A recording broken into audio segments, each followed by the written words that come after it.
You're sucking your listeners to the Kevin Holly Show.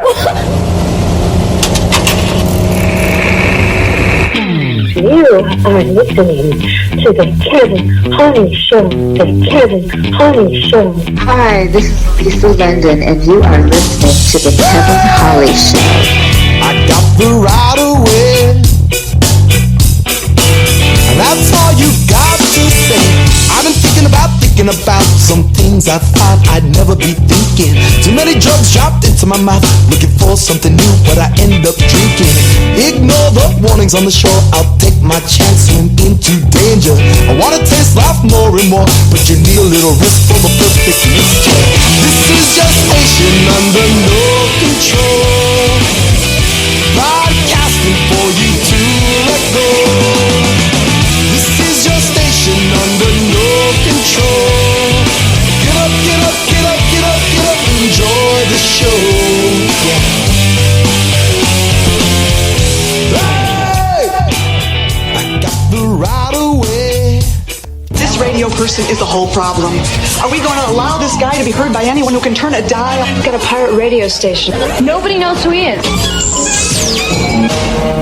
You out there? You listening?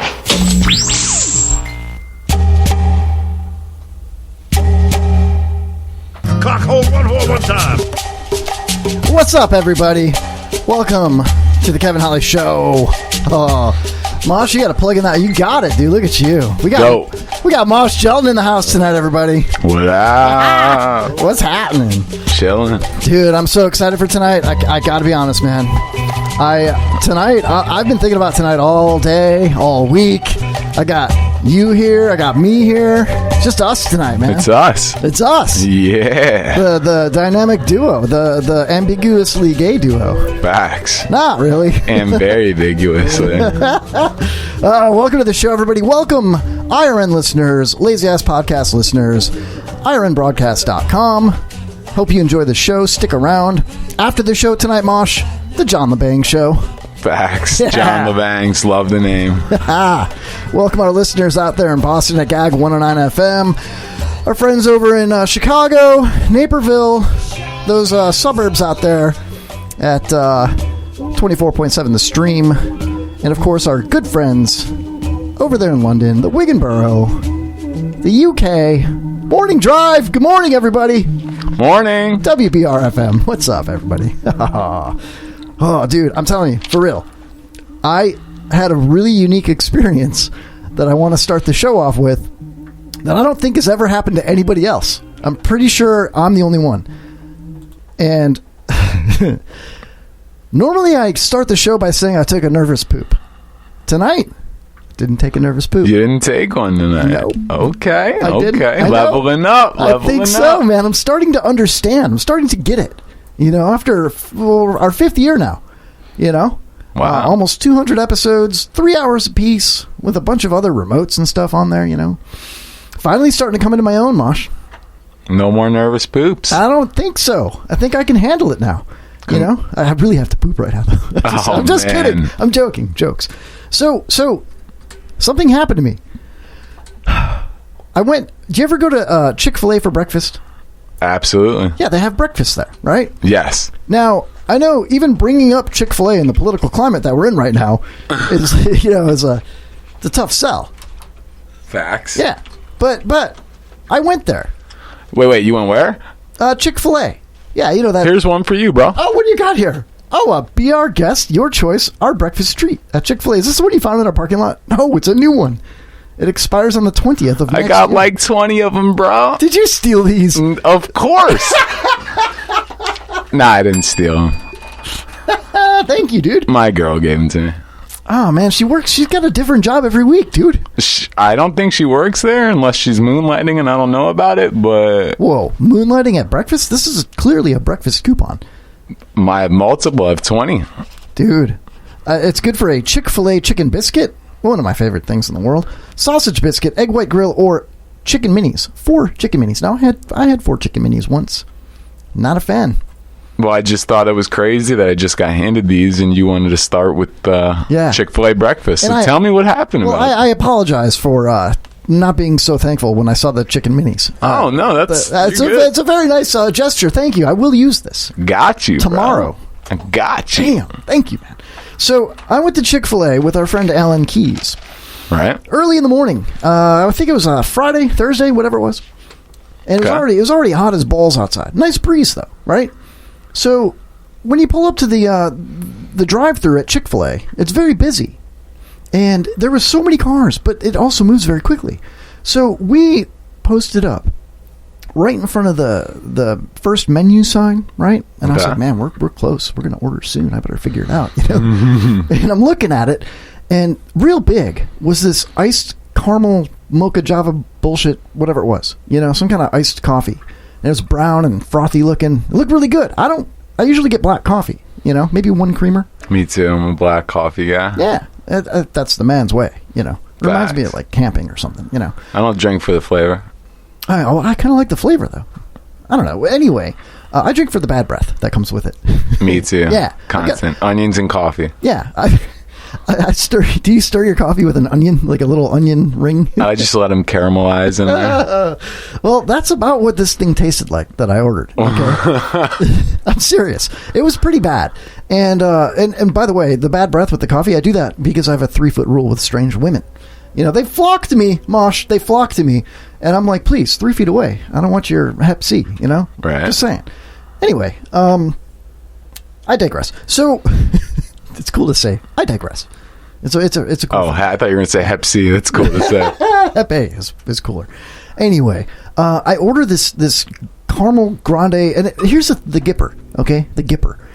The small is like $3.29, and I'm like, man, that's expensive, but it looks so good. And Alan Keyes is like, oh, dude, it does look really good. I think I'm gonna get one. And he's like, I'm gonna get the large because the large is only $3.69. Yeah, Chick-fil-A is weird. Like fries, small $1.89, medium $1.92, large $2.01. I'm like, I guess I'm getting large. Yeah, but yeah, that's how they get you. And the scooper's the same for every box. You know, if they do it over the bag and some fall in, you're getting a large, dude. Facts. Save that 30 cents. Facts. So I get the big one, right? Mark the tape. I get. Alan Keyes and I both get the big one. You get the big one. Yeah. And I got about 3/4 of the way through it. Fairly quickly, Mosh. Fairly quickly. It was really good. You got the meat 3/4 of the way down. Pretty much. Yeah. No gag reflex when I was having this beverage. Nice. Yeah. As cold as it was. And after like about 3/4 of the way down, both of us, I think he finished his, you know. He's a big dude. He's like 6'4", 280 or something like that. It finished in his mouth? Yeah. Finished it in his mouth, right? And I wasn't quite done yet, but I started to get a little, like a bad taste in my mouth, you know? And I was like, I don't know. I don't know if I like this, you know? Right. And Alan Keyes was like, oh, I can see that. This thing is the bomb. It was so good. He's like, but I don't know. He's like, I feel like I got a burp, but and he's like squirming as he's driving. And I'm like, oh, I don't feel good either. And bro, no joke. Not even 5 minutes later, I'm like, dude, could we pull over somewhere else? You know, I think I got to take a crap. And he's like, all right. And we're going down 54. So we pulled into this mobile, right? Right. We've pooped there before. Right? Nervous or not? No, just because. You know, if you have to poop, it could be on the way to Brandon. It could be on the way back from Orlando, whatever it might be. That's like, they have the best bathrooms. And there's really nice bathrooms. You know, like they have shelving and weird knickknacks and stuff in the bathroom. I'm surprised nobody's stolen any of those things, you know? Anyway, long story short, I pull my pants down to my ankles in the woman's... Because Alan Keyes has a longer stride than I do, so he made it to the men's room before me. And I was like, son of a bitch, you know? Nice. Yeah, he even left the keys on the dash. He knows I hate that. So I had to stay behind and like gather the keys and put my hat over the cell phone and stuff, you know? And like, I knew he was doing that for a reason. So I go in the ladies' room, which is even nicer. So I'm not really, you know, mad. There's no women in there. It was dead. There's nobody in there, you know? So and you identify, so we're good. Figured I could if I had to. If you have to, you know. If I come out and there's a lady cop standing there, like, what you doing, boy? I'd be like, identify. I'm a total woman today, you know? So, mark the tape again.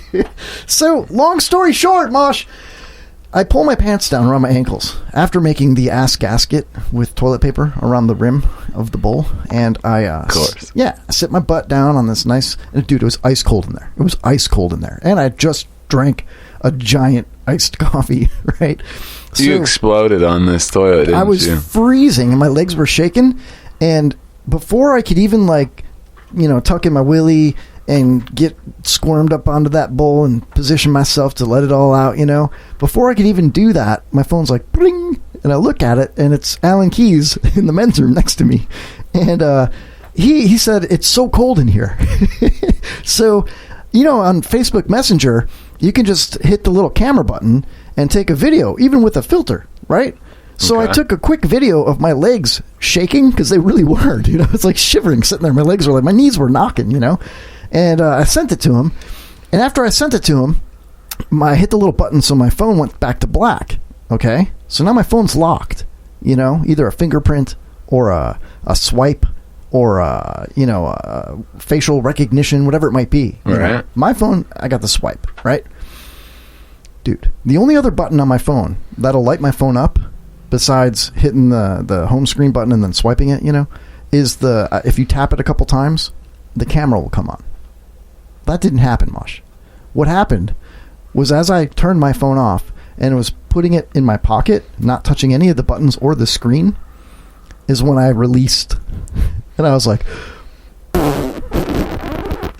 that, but it sounded more like a growl, and I'm telling you, dude, it was like Google. And it was filmed? No, I was putting my phone away. My phone was it was still in my hand, but it was in my pocket. I thought the catch was the phone was still on and we're about to hear the encore. No, the phone was off, and my fart combined with the actual sound of the poop hitting the bowl water, it was like Google, like that, and my phone went bling. How can I help you? It was like, I Googled my phone with my butt, dude. My fart went Google, and my phone was like, Google Assistant, how can I help you? Dude, it went. Did that really happen? It really happened, dude. I'm not joking. Oh, man. It was the weirdest thing that I don't think has ever happened to anybody else, ever. If these farts could talk, they'd say Google. Now we know. And I'm just throwing that out there. So that happened, dude. I literally opened my phone. Some people use facial recognition. No, I just fart the word Google. So what happened was you and Alan Keyes had your mouths 3/4 of the way down some meat. No, coffee. Well, the meat from Chick-fil-A. Oh, no, I don't even believe I mentioned that we bought any food. Why is your mind in the gutter, dude? That's how Chick-fil-A came up. I gave you a card. But I was specifically talking about the Chick-fil-A caramel coffee for $3.69. That was large, that I wolfed down and then it made me poop. I remember Alan Keyes finished in his mouth 3/4 of meat. Remember I cracked the 3/4 of meat joke finisher in his mouth? And then you guys were on your way to some dude named Brandon's. And then all of a sudden, you're in the bathroom Googling with your fart soup. Fart soup, huh? Fart soup. Fart soup. That's how you ended that. Fart soup. That's that band name, grunge metal, right there. I don't think that deserves anyone to say bars or facts. Fart soup, bro. Bars. You stole my childhood, Kevin. Oh, stop. That's not going to work, Mosh. That's not going to work? It's not going to work. Should we get right into it, dude? Sure. I mean, why not, dude? It's our show. We can do whatever we want, dude. I'm in there. All right. Should I give you your proper introduction for this, or should we just get right into it? I mean, I like the proper introduction, to be honest with you, but... Oh, the news? Yeah. Yeah. Oh, yeah. Absolutely. Oh, yeah. Okay. Yeah. Hey, welcome Nitwit and Spicoli to the chat room. We have a chat room available. It's at Spreaker.com/TheKevinHolly Show or KevinHollyShow.com. Join us in the chat. We will interact with you. We'll hang out with you. We'll talk to you. Do all that stuff. Mosh, where on earth? Oh, you can even hear it. Oh, man. I don't know where this stuff is, Mosh. Bro, you're the engineer and you don't know where the licks are, bro. I know. I'm ashamed. I feel like I failed you. Oh, man. First you're over at Brandon's house. Now you don't know where the licks are. No, I know where they are. You're stealing my childhood, bro. Stop saying that. That's my tagline now. No, man. I got it right here. Jeez Louise. I can't believe I'm actually going to play this. But I will. It's fine, This Mosh. intro's my favorite. It's taking way too long, Mosh. It's not going to work. All right. You're all nervous. Live from Newport Richie, I'm Mosh Gelton. You're listening to the Kevin Holly Show, and this is the Nito Not Seen News. The Nito Not Seen News. The Nito Not Seen News. Oh yeah. That's amazing, bro. The Nito Nazi News. All right, Mosh. Gotta play it. What do you got, man? We'll get to Trump in a minute. Just wanted to, first of all, Sid Haig, known for his role as Captain Spaulding in Rob Zombie's House of a Thousand Corpse trilogy, died Saturday. He was a character actor with roles in over 70 movies, including The Murderous Captain Spaulding. His wife, Susan, announced his death on the actor's Instagram account on Monday. Do you remember that movie? Yes. The second one, The Devil's Rejects. That's the best one for me. Well, specifically, do you remember the part where he was humping that woman, and he's all dirty, and you could see his little ball sack as she was like riding him in that part of that. Do you remember that? I don't remember. I'll never forget it, dude. It's etched in my brain. He's like dressed like a clown. He's old. He's got like black teeth, and he's all dirty. The woman's all dirty. The home's all dirty. It's all hot. The windows are open. There's like sheets for curtains, and she's banging him, and you could just feel the heat. And they're all sweaty, and it's gross. Oh yeah, and his and his balls were black as night. She's on top. Yeah, I remember this. Yeah, and just little black balls, just like a Rottweiler's balls.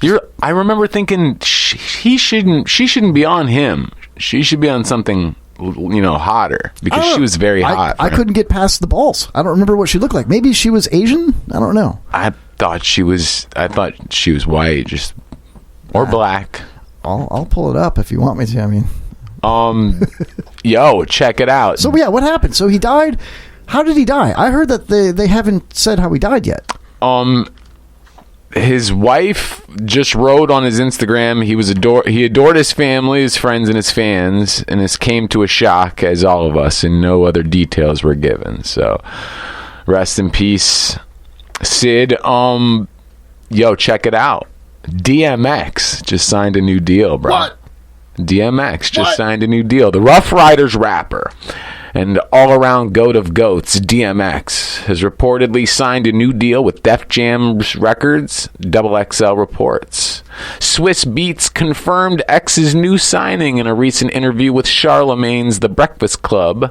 Swiss says, quote, just re-signed, so it's going to be a good year for him, God willing. So we got DMX. What? He's one of my favorite all-time artists, and he just signed a new deal, and that's goat-like. I think that's cool. I always liked DMX. One of my favorite visions of DMX was when he performed right before a break on In Living Color, and he was like up on the top where the Fly Girls would dance, like the little catwalk that went around the top of the stage or whatever. All right, and he's like, "What? It was awesome." Where my dogs at? Come on. Oh. Yeah. Ooh, him and Cisco. Man, DMX is badass, dude. Man, takes a minute. Hey, meet women, discreet women, street women, slash, Cocoa Puff, sweet women, make you want it, women, but not me. Come on. Catch it off the plate all you want, but not D. I get at these chickens from a distance. The instant they start to catch feelings, I start to steal. He was the first one to kind of like have them crazy ditties in the background. Yeah, but not like Fly Girls. They're just hot walking around, you know? Right. Yeah, look, just walking around. She's buying ice cream. What is it you want? Yeah, she is. What? You gave me. I blaze you blaze. Come on. Nothing more, nothing less. But you at my door. I could do his ditties in the studio easy. Oh, all day long, dude. And then Little John amplified him. Yeah, but Lil Jon, I don't know, man. I'm not impressed, man. Not really impressed. I mean, he doesn't do much besides hype. Yeah, like DJ Khaled, like really? What are you actually, besides like producing stuff or mixing stuff or running boards or what is he? I don't know. He's just like DJ Khaled. I'd smoke him. Yeah. Speaking of smoking him, sorry. Oh no, you are sorry. Loyal. Yo, now before we get to you're taking away my childhood. Yeah, no, I don't want to do that to you. I apologize. But yo, they're banning e-cigs, or they're trying to. Yeah, this is a ridiculous media grab. Politicians that know nothing about it, based off what they hear from the media, are trying to make law. That's pretty much the thing. As vaping-related illness spreads, President Trump and top health officials met at the White House a couple weeks ago to discuss ways to keep the product away from teenagers. The administration said it would ban the sale of most e-flavored cigarettes, as the teenage use of vaping is on the rise and hundreds of people are being sickened by the mysterious lung illnesses. And Juul just announced, I just saw this. What, the singer Juul or the company Juul? I think both of them. She may be the spokeswoman. And they just announced on the way here that they're going to stop advertising immediately. What? They're going to stop. What? You should have. Come on, that's fire. That was go. No, they're going to stop advertising. They're going to do a whole bunch of stuff. They're going to revamp up their stuff. So the way I look at it, dude, and I've been paying attention to this a little bit, and there's two sides to this. There's the side that has asked the questions like, what brand? Okay, like 400 or 500 people got sick nationwide. I think 9 people died. So what brand did they all vape? What flavor did they all vape? What vape machine did they all use? How old were all of them?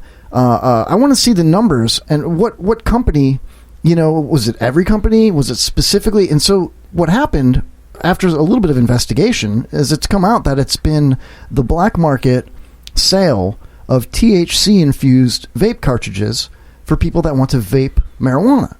That's what's getting people sick. That's 100% confirmed by you? I'm pretty sure that's what I read, yeah.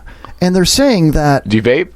I have tried it, but not the marijuana, of course. I'm in a partnership for a drug-free America. Sure. But my point is that if it's indeed the black market THC-infused vape cartridges that are getting the people sick, and I've heard reports that they are mixing the THC with vitamin E oil, and after you vape the vitamin E oil that's mixed in with it, it goes into your lungs, and then it solidifies again, and that's why people are getting sick, specifically.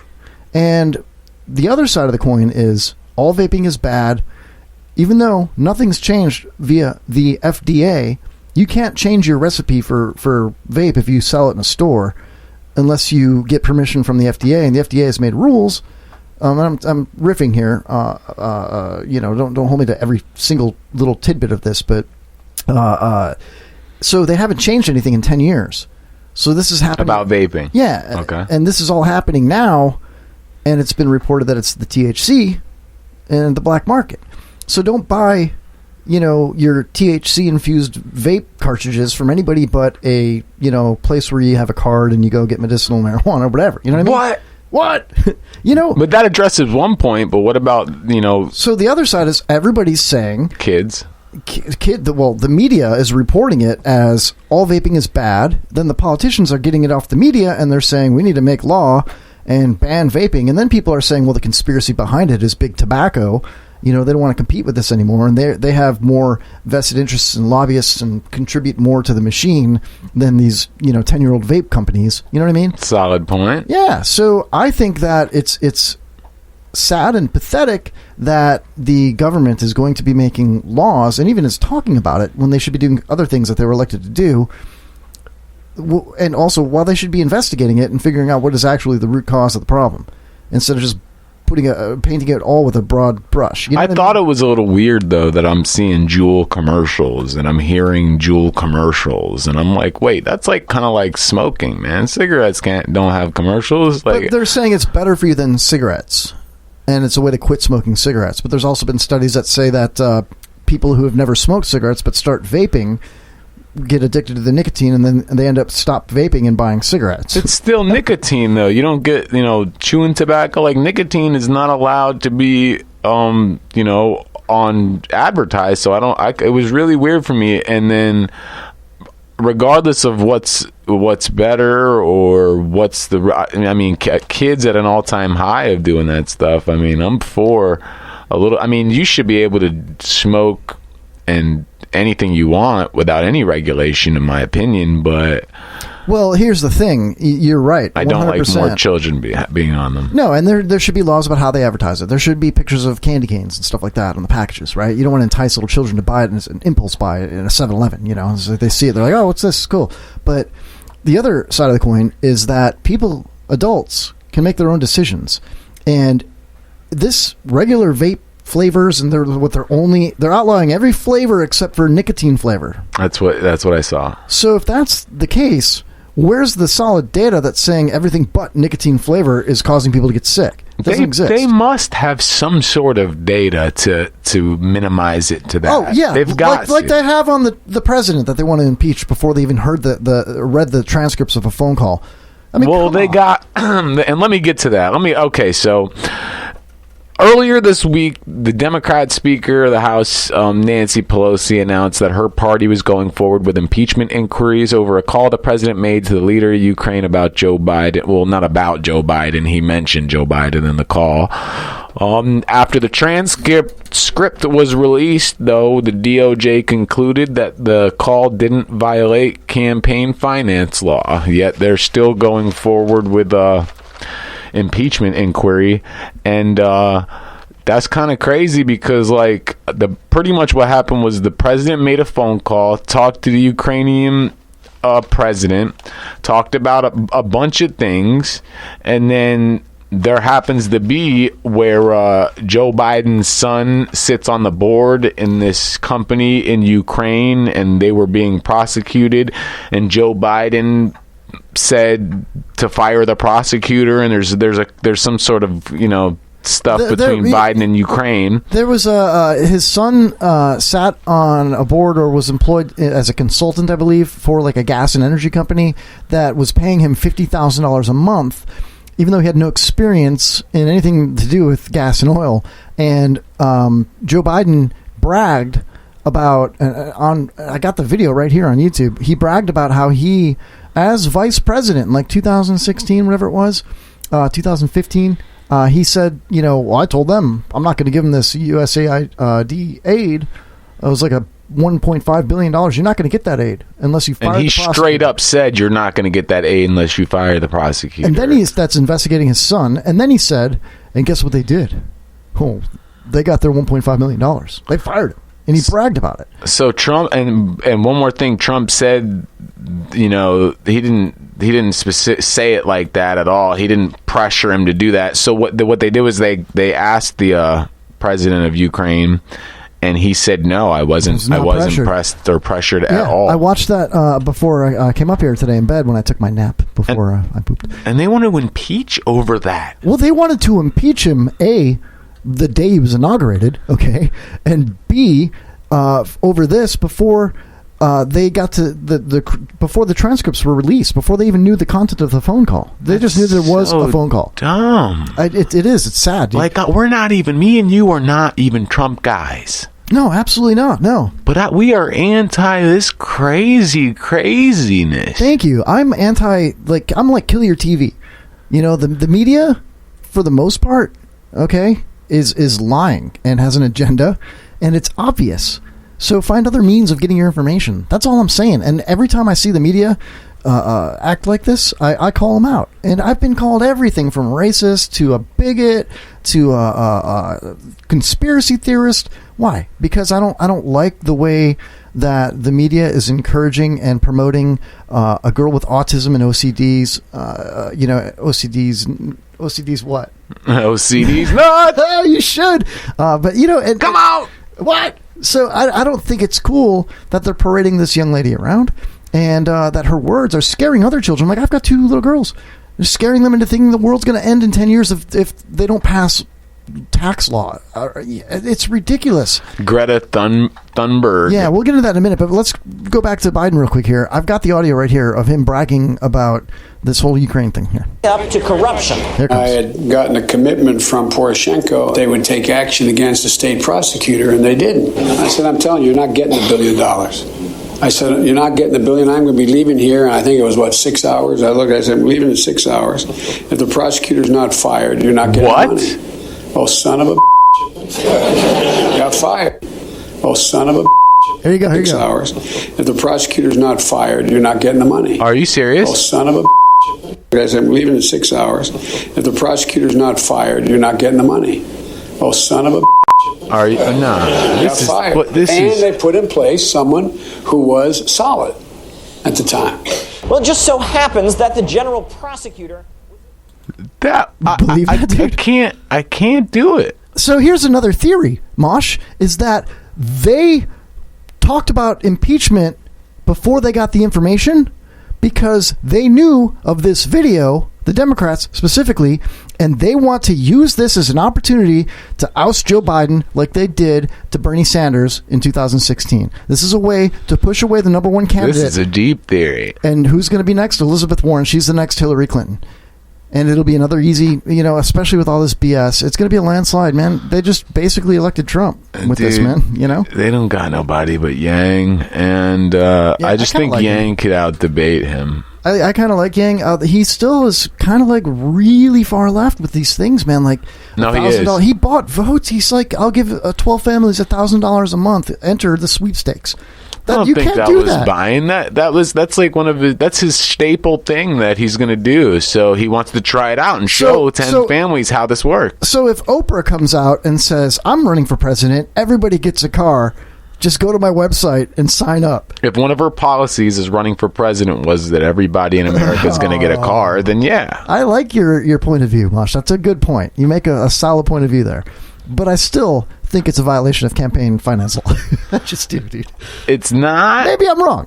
It's not, and he went over that, and it was legal. You've convinced me of a great point. I just don't know how valid that is, because on the surface, it looks like he's violating campaign finance law. It shouldn't. I mean, that's not like his third. That's not even his third or fourth staple. That's his number one thing. Is me as the guy that's going to give $1,000 to every American family. But is he allowed to give that money out? Is Oprah allowed to give everybody a car while campaigning? Is that something they do after they get elected? You know what I mean? It's not. It's almost as if Oprah's not giving away the car. She's letting them use the car until the car's not good anymore, or a brand new car. He's giving you a freedom dividend. He's not giving you $1,000. He's giving you a freedom dividend. So, I mean, I mess with Yang. Like, he's still way too left on the energy. He's too far left to even think about. But I'm with Yang. Sounds to me like you're I don't know, you go both ways on this. You're like a little lost little sheep there, Mosh. I don't know, man. I do go both ways. I'm just joking, man. You don't have to admit to something that you don't feel comfortable admitting to. What, homosex? No, what? Oh. What? Come on! You said, huh. So did he, dude. He says it all the time. He goes, you know it's going to be dope? What? Killahsiz at 9:30. Dude, I didn't even know how to say his name. I'm like, how do you say it? Yeah, we do have a special guest tonight, Killahsiz. He's another battle rapper who's going to call in, and I'm assuming he's going to roast me at some point, maybe. I don't know. He was going to roast John. He's probably still going to roast Johnny because Johnny was going to be here. We missed Johnny. Yeah. But yeah, he's going to roast us. He'll probably weigh in on a topic that we've talked about. Cool. Yeah. You spell it weird. Killahsiz. Siz. I even spelled it wrong there. Ziz. Killahsiz. Whatever. It sounds like a disease. Killer sausage. SARS. Killer SARS. I'm looking at the chat room, and Trucker Rob says that he's rolled a cone and he's going to get all fucked up and continue to beat himself. Like, let me scroll back up to this. What did he say exactly? I got this here, Mosh. And continue to beat himself. Gonna get stoned and continue to beat my dick like it owes me money. And I'm thinking to myself, maybe you should waterboard it. Right. If it owes him that much money. I wonder if his dick owes me any money. I hope it does. Yeah, that'd be great. I'll go beat the hell out of it. I'll give it lashings. Tongue lashings. Oh, come on, man. Come on, man. What? Oh. With the blicky, yeah. Kev likes ball sacks and Mosh likes wangs. That's funny, Nitwit. That's actually a true story. I know you've got one more bit, right, for the news? Yeah. Real quick. I worked at a Pizza Hut, I don't know, like 80 years ago. Right. And this guy calls up from the hood, and he's like, I'm like, thanks for calling Pizza Hut. This is, Bo Cephas, how can I help you? And he's like, where my wang at? And I'm like, I'm sorry, what? He goes, where my wang at? And I'm like, sir, do you mean your chicken wings? And he's like, yo, where my wang at? Been 15 minutes. And I was like, what's your last name, sir? I'll look you up. What's your phone number? And I looked him up. But yeah, that literally happened, man. That's all I got, because he said that you like wangs. He meant to say where my wang at? He meant to say Yang 2020. Where my Yang 2020 at? Okay, so there's one more story. It's a quick one. Cool. Okay, apparently Tekashi 6ix9ine has snitched on everybody. Guilty. He's reportedly being held in a prison facility with other snitches. Literally. Bro, he snitched on everybody. I heard, yeah, everyone that's done a crime. He snitched on somebody I know. But carry on. What? I didn't even look into the details. I just go on my Facebook and just. I heard he snitched on the Bloods. I don't want to go colors or anything weird, but that's what I read. I heard that he snitched on pretty much everyone in New York, and then like my mom for cheating on my dad right after he died, because they made a 3-year vow, and she just got right into it right after he died. She was just going bam, bam, bam, bam, bam, bam, bam, bam. DMX was like, come on. So it's not, I mean, he snitched. I heard he snitched pretty much on you. Yeah, so what's he going to do? Is he going to go into witness protection? Because I'm still going to find him. Look at me, dude. I can find anybody. Right. And then look at his face. He's got a 6ix9ine tattoo. That's not the tattoo you want in prison. That's probably why he tried to avoid prison. He's down in prison. You can't have 69 tattooed on your face and go to prison. I mean, if you're ready to kill somebody, it makes a different story. He's just going to have to be ready to kill somebody. You're right. I apologize to all the fine giant gentlemen out there that have 6ix9ine tattoos anywhere on their bodies and may or may not be in prison. I apologize, sir. But if he is snitching, he's probably not ready to kill somebody. If he was ready to kill somebody, he wouldn't have got caught. Well, no, he got his ass kicked, though, right? Didn't they drag him in a car? Apparently, a bunch of his own people turned on him. So that's why a lot of people make the case to where, like, oh, it's not what would you do in this situation type thing. And it's like, I would not snitch. And the Martha Stewart meme is great. Yeah. Like, she did like 18 months and didn't snitch on one person. Snoop Dogg tweeted that out. Oh, Snoop Dogg with the tweets, man. 144 characters. I didn't know he was that smart. Oh. What? Oh, what are you insinuating? Snoop Dogg's not that smart. What about Snoop Dogg implies he's not smart? I don't know. The fact that he's just like so baked that he can barely get any words out. What? Who gets I don't know. baked? He's probably really smart, dude. I was trying to say that. I was going to say that DMX is way smarter than Snoop Dogg. Come on. Yeah, and I got nothing. I'm looking at the chat room, and Nitwit says that I'm a Crip, so that's cool. He's straight. He's good. I don't have to worry about it. Crip? Yeah. Like, because Cripple. Well, or is he a real Crip? Who? Kurt? Crip. Chugga, man, that is the gangster. Trucker Rob. Yeah, Rob is in the chat room, man. That's so awesome. I miss Trucker Rob. He's the GOAT. Gotta call in soon. But I mean, yeah, you can get them tattoos. Oh, sorry. Oh, that's hot. Trucker Rob.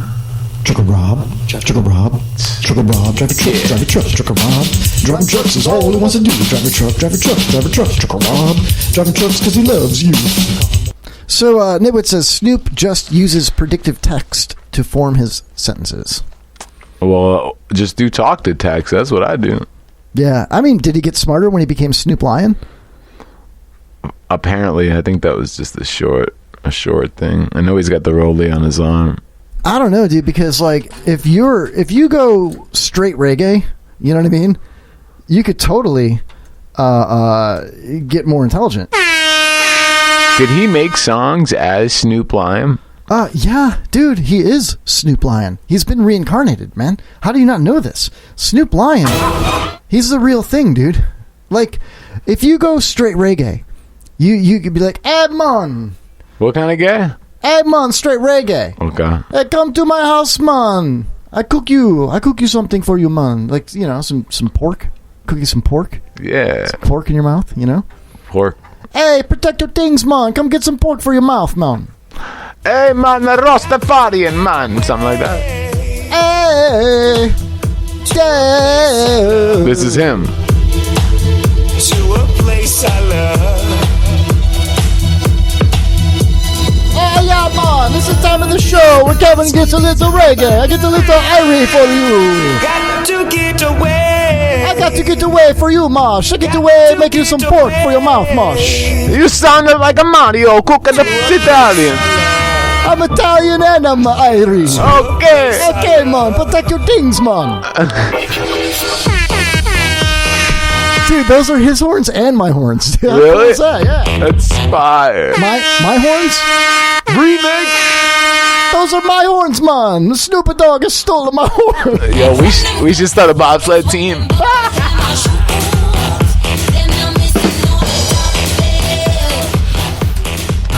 Ayo. Ayo. Ayo.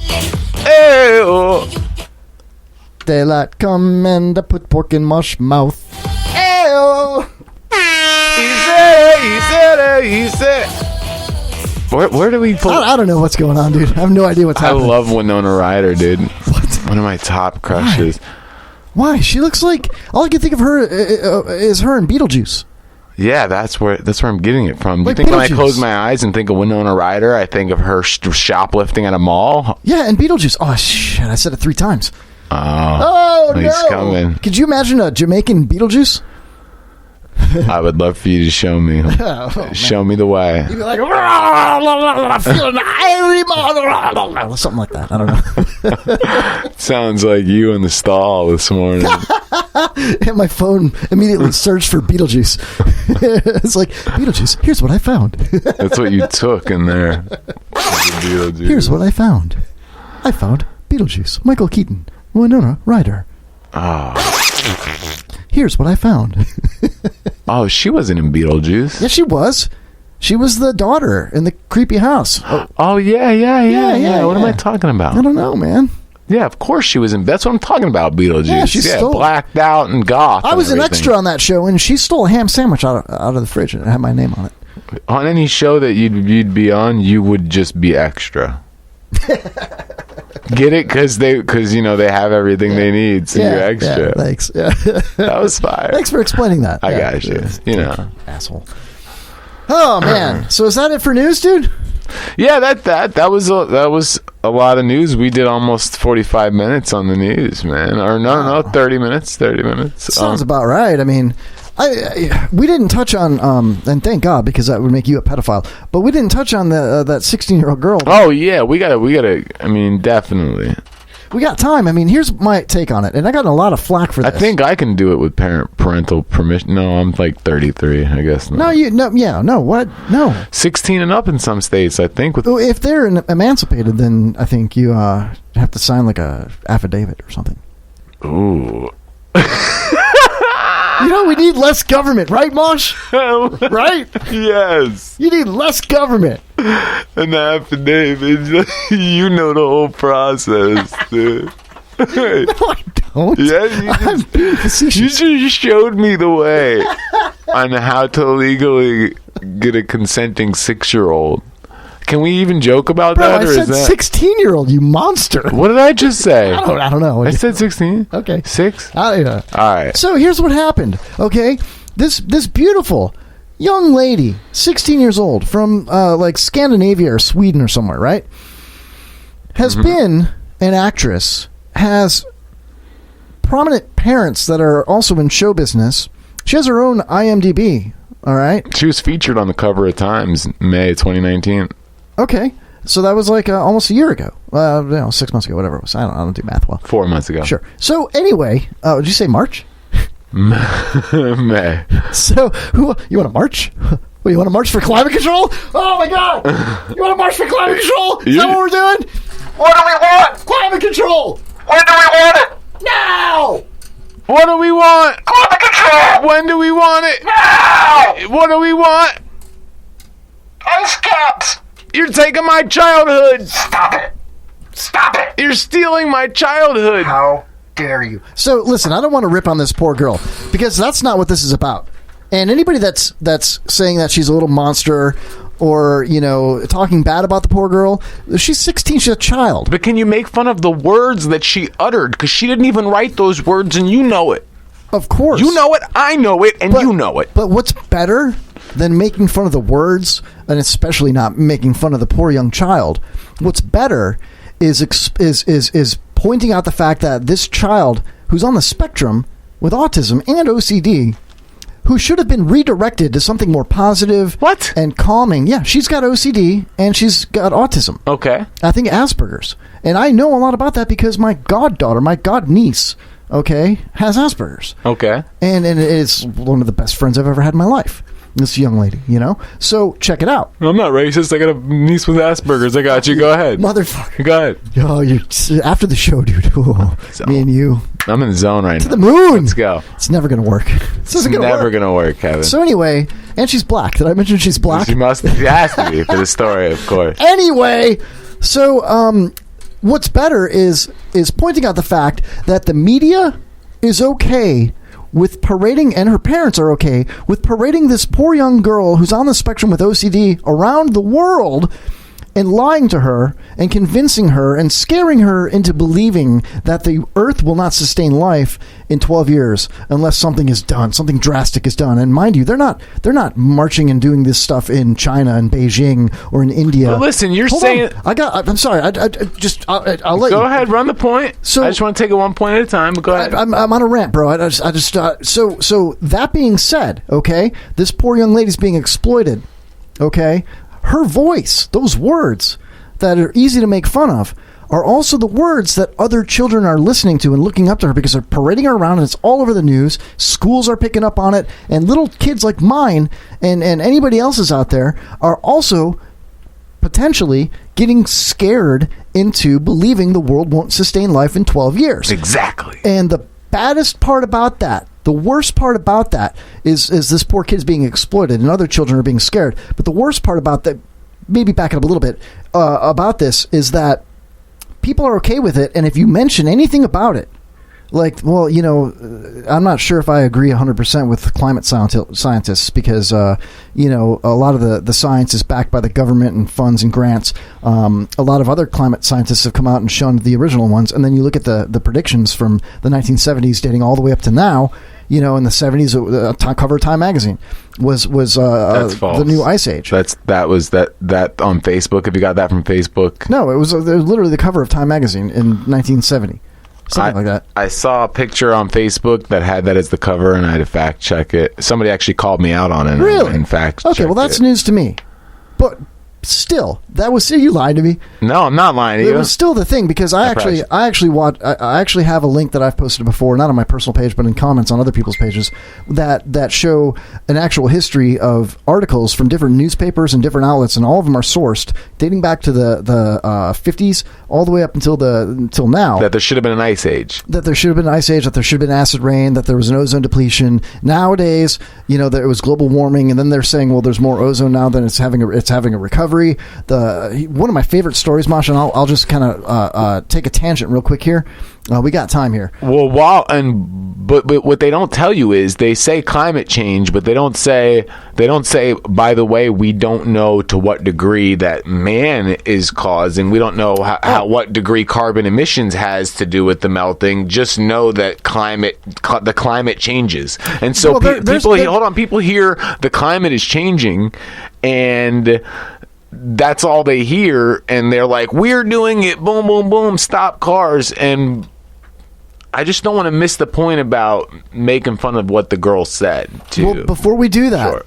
I want to solidify this all so people know where we're coming from, because I don't want to make fun of that girl. That poor girl is literally being puppeteered. But I want to make fun of what she says, and I want to... Okay, but so... If all that stuff is true, Manhattan would be underwater right now. Obama wouldn't have bought that home for whatever, $15 million, whatever it was. Look at this. Swedish flag MS Malmo is a a big giant boat. Okay, it was a ship full of climate change warriors. This happened on September. It was reported September 9th. And 16 passengers on board, they got stuck in ice. Right? So that's just ironic, right? Well, that's an isolated incident. It's a funny story. It's isolated incident. Isolated. I see what you did there. Yeah, good job. So anyway, so when you bring it up, when you or I or one brings it up and says, I'm not really sure if I'm convinced that global warming is a thing based on all these theories and if the fact that people are profiting from it, the government's profiting from it, people like Al Gore. This girl is coached by Al Gore. There's pictures of her with, I don't know, you could say all of it's fact checked and not right, but whatever. The fact of the matter is, if it's true, she admitted she has autism and OCD. She's 16, she's a child, and we all know that the earth is not going to stop sustaining life in 10 years. But that's what she's believing, and that's what she's making our children believe, and the media is okay with it. And anybody else that is okay with it in the name of climate change is also complacent in all that happening and exploiting young people for a political agenda before an election. Point taken. Exploiting the young person, your biggest. I get you. Now, first of all, I think it's Asperger's and not autism. Yeah, it's a form of autism. Is that? Yes, it's like an extreme, it's more focused, I think. They're very focused. She's very articulate for that. Yeah. But yeah, of course they're using her. I mean, but you can't be that passionate if you didn't have systemic brainwashing pretty much about anything that's not proven in front of your face. Shouldn't even be able to comprehend what's really going on. Not to mention, Mosh, that they're picking out the last 100 years. We've only been recording this science for a few hundred years, if that, and it's been how many millions of years? Okay, you know what I mean? If you want to even just go to the bottom line, if we stopped all carbon pollutions, they would do not one dent into the world because of all the other countries emitting carbon. So, do you want a clean planet? Period. That's not going to work. Do you want a clean planet? When you go to the beach, do you pick up garbage before you put your towel down and throw it out, or on your way back? I mean, I'm a freak of nature. Sometimes I'll pick up garbage that's not mine, but nobody else will. Do you want clean drinking water? Yes. Do you want clean drinking water do you care about other people? Of course. So I don't understand why everybody's fighting people that question the media. We all want a green planet. We all want to take the same exact steps. We all want the same exact regulations to an extent, on industry, on countries that are the biggest polluters, on the Pacific garbage rim that's out there floating around. We all want to clean that up. We all want a greener planet. We all want to plant trees. We all want to save the whales. All of us do. But why is it the people that call out the media for exploiting children, or call out Al Gore for profiting, or call out legislation that says that we should all pay a carbon tax? That's a big money grab, but they're not doing it anywhere else. Now it's a big global thing. How come people that call that shit out are all of a sudden killing the planet, ruining the planet? They don't believe in climate change. They think it's a hoax. They don't care about the planet. Racist. Yeah, we're flat earthers. You gotta be kidding me, because they know that if we got down to a conversation like this and they were pressed, they would just collapse, because you can't press somebody on the left too far before they have no straws to grasp at. Sure. Now, real quick about the chick. Yeah. I don't make fun of her, especially her disorder. I have a autistic nephew. Is he black? Yeah, a very, very black autistic nephew. And no, I seriously do have an autistic nephew. It's not a disorder, man. It's a human condition. Whatever it is, it's not going to work either way. No, it's totally going to work. It's not going to work. No, you can have autism and totally work. Well, that's going to work. Oh, that's going to work. What do you mean it's not going to work? I mean, it not working is not going to work. Okay, I follow you 100%. But what I'm saying is, whoever wrote what she said at the UN, dude, I didn't write down the quotes, but I know it was something to the tune of... How dare you? You took my childhood from me. We're facing a mass extinction. Dude, in 10 years, we're all going to be extinct. And she's almost crying, and she's so angry, too. What if she believes that? Of course she does. She's been taught that. Because I feel like you can't even... the speech was so perfect that you have to be acting. But I mean, and she's an actress, and her parents are... She's not an actress for real, is she? Yes, she's been in like 2 movies and has her own IMDb. I hate life, bro. This is just getting so dumb. How about this? This is so dumb. Consider this. Uh-huh. I've lost my train of thought. Consider this. That's me in the corner. Consider this. Drinking out of plastic straws and I don't know. Losing my You're planet. I don't know, dude. It's a reach. It's not gonna work, Mosh. Yeah, it's not gonna work. I don't really like when they exploit. I mean, that, and lastly, you never ever have a kid do it. Period. Exactly. Because when you go on the world stage, you put yourself up for scrutiny no matter who you are. It's pathetic. And people can say whatever they want about you if you want to become a public figure. So you can't, that's like I heard somebody describe it as they used her as a human shield because she's young, so they let her say the stuff, and then you try to go back at it, and no, you're attacking a kid. So yeah, it's ridiculous, man. I got today over the last 3 days because I voiced my opinion with what I thought were friends, okay, or acquaintances that were friendly, whatever you want to call it. Right. I got called a bitch. I got called a flat earther. Whoa. I got called racist. All because, and I was so steadfast on saying, let me just be clear over and over again when I made comments and replied and defended myself. Right. We all want a green planet. We all want a better place. We all want a clean earth. That being said, it's not about whether or not I believe climate change is a hoax, which I clearly do believe it's a hoax, but that's not the issue. That's not what I was ever talking about in any of these threads on Facebook that I got chastised for or conversations that I've had. My point was, it is pathetic and sad for the political machine and the media to parade a girl with OCD and autism and program her to act the way she's acting, believe what she believes, that the earth is going to end in 12 years, that we're going to face a mass extinction. They're going to counter that with those are her own feelings. That's her own stuff. The government. Then they should have corrected her and redirected her. And especially given that she's on the spectrum, they should have redirected her to somewhere healthy, a healthy mental place. Because what they're doing with her, making her that angry and that focused and that concerned and that scared, is not healthy for somebody with OCD. It's not healthy for somebody that's on the spectrum. But it's natural if you actually believe that the world is going to end. But why does she believe that? Because she was taught. I doubt she came up with. I agree with you, but I'm saying the rebuttal is, well, everyone gets taught in school, and some people have these views, and some people have. I mean, of course she was taught, but I mean, I don't know, man. My point is that I don't feel that people that call out the media or the political machine should be called names. If you don't agree with it for whatever reason, you really believe that the media that you watch on TV, CNN, MSNBC, NBC, ABC, whatever, if you really believe that that's truthful. But you'll debunk and Snopes everything else under the sun.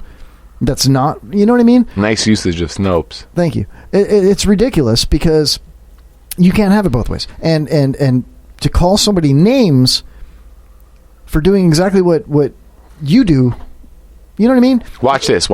Yeah. I'm more conservative. I'm actually down the middle if you really look at it, but people would just call me alt-right, but I'm more conservative. You're a little bit more conservative. I lean left on social issues, you know. How many people have you blocked because you didn't like scrolling down and seeing their social? Not really anybody. The only people... Not really anybody, right? But I've unfollowed people. If I'm like, really, again, I hate Trump, okay, I really don't want to see negativity constantly. So those people, I just block them. I don't block them. I unfollow them. I still remain friends with them. I just won't see multiple people. Oh, yeah. Yesterday, today, this morning, probably 15 or 20, you know? Now, is it because they're posting about Trump multiple times or they're posting about something multiple times? Global warming, you're a flat earther, whatever it might be. Okay, well, then that goes against my point because what I was going to say is me personally, if I see that, every once in a while, if it's just repetitive, just like if anybody said, I hate Adidas shoe brand every day, all day, and oh, what did Adidas do? And that's all they're talking about is how much they hate Adidas, then I'm going to block them. But for the most part, if people are coming up with valid arguments and they're saying stuff about Trump or the conservatives or they're pro-left, I don't block them. People block me all day, every day, you know, just because I say an opinion.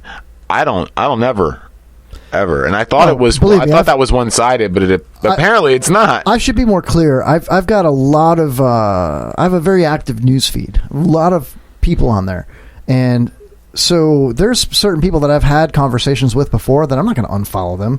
You know what I mean? Right. I'll still, I've unfollowed family that just Chicago spoke at the Women's March. Okay, well, what did they say? Why did you march, cousin? And well, I don't need to tell you. Well, but you marched, so you're trying to tell people. So tell me why. What am I missing? Or I don't need to tell you. Chicago spoke. Well, what did Chicago say? Chicago spoke. Yeah. It said, come on. What? Anyway, listen, dude, that was a really good news segment. I'm proud of you. That was awesome. Thanks, man. Dude. You just stole the whole first hour, dude. I hand wrote the whole thing, and like I actually didn't just plagiarize this time. I wrote some of my own material in there. So well, that's badass, man. Well, listen, in the second hour we've got Killahsiz, the battle rapper. Killahsiz. He's Michael Myers on Facebook, and he's look him up. He's a battle rapper. He's nasty.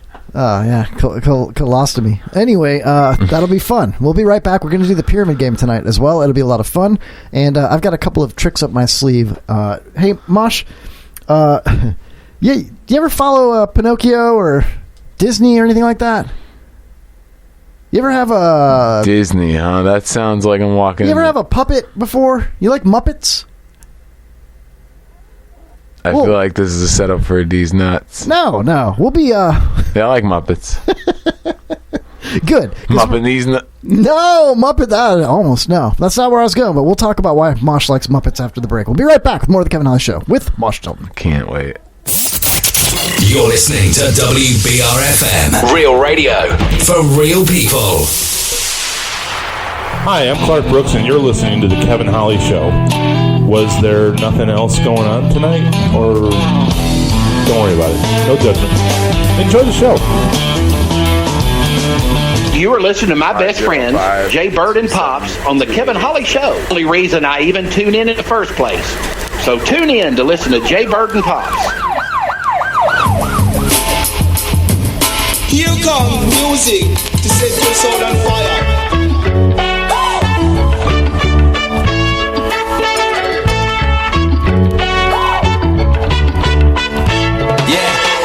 Crack in the vinyl takes me back in a time where my Catalina idol spent my last buck on the title of my first car, my first love, where I got my first rub, where we did our first drugs.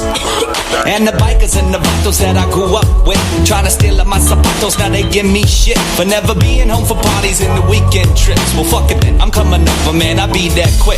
You keep telling me to make it to the spot where we would stay lit and finish bottles never wasted. Cause that's where I'm from. I'm feeling like old school mixtape. That's all I need. I'm killing that low ride Sunday. That's all I need. Everybody sing. There ain't no place I'd rather be. I'm talking about right here, right now. That's all I need.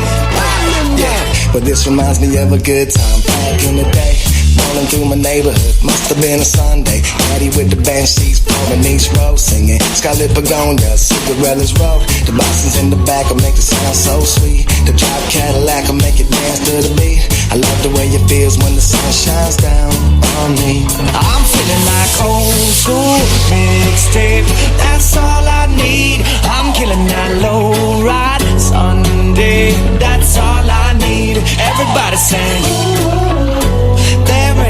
Place I'd rather be. I'm talking about right here, right now. That's all I need. That's all I need. That's all I need. Everybody sing.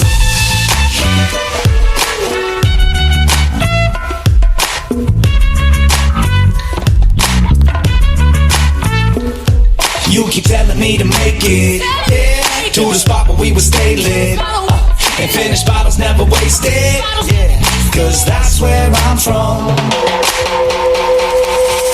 I'm feeling like old school mixtape. That's all I need. I'm feeling that low ride Sunday. That's all I need. Everybody sing.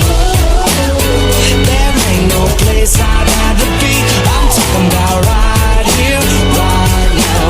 That's all I need. I'm feeling like old school mixtape. That's all I need. I'm getting that low ride Sunday. That's all I need. Everybody sing.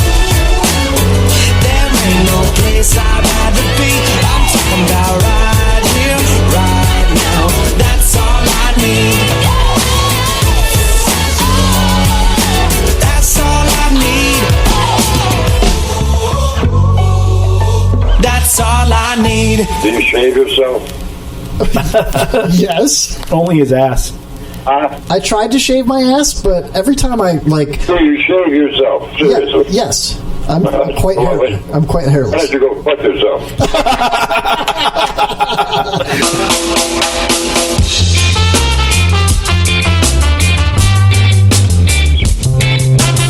Oh yeah, kill all the white man. Oh yeah, kill all the white man. The white man call himself civilized, 'cause he know how to take over. The white man come to pillage my village. Now he tell me I have to bend over. Oh yeah, kill all the white man. Oh yeah, kill all the white man.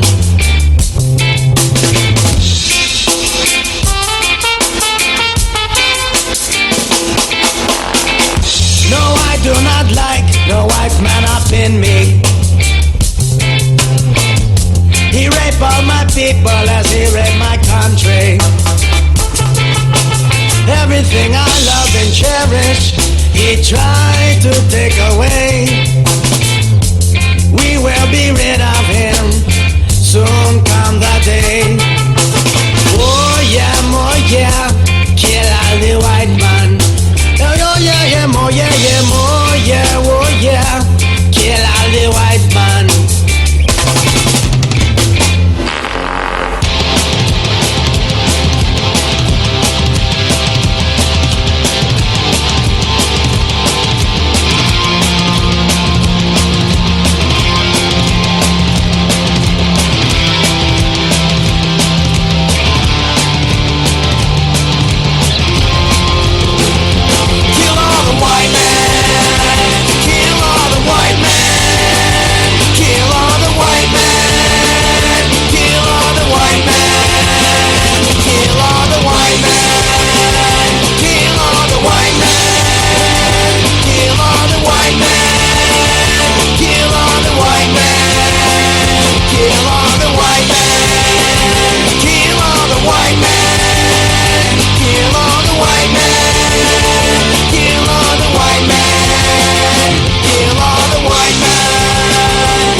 a pizza for me.